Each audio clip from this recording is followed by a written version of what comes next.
ராமாயணம் அப்படின்னு சொன்னோடனே நமக்கு முதல்ல ஞாபகம் வருது ராமர், சீதை அண்ட் ஹனுமான்.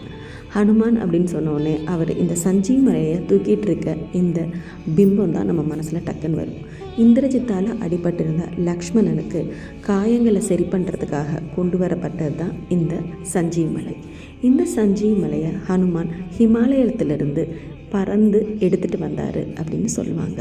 அதை ஸ்ரீலங்காவுக்கு கொண்டு வந்தார்.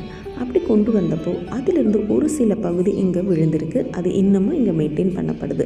4.5 ஏக்கரில் இதை மெயின்டைன் பண்ணிகிட்ருக்காங்க.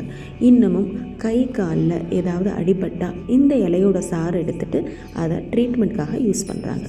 சஞ்சீவி பிளான்ட், அதாவது சஞ்சீவி செடி பார்த்திங்கன்னா இன்னுமே பௌர்ணமிக்கு நல்லா க்ளோவாகும் அப்படின்னு அவங்க சொல்கிறாங்க.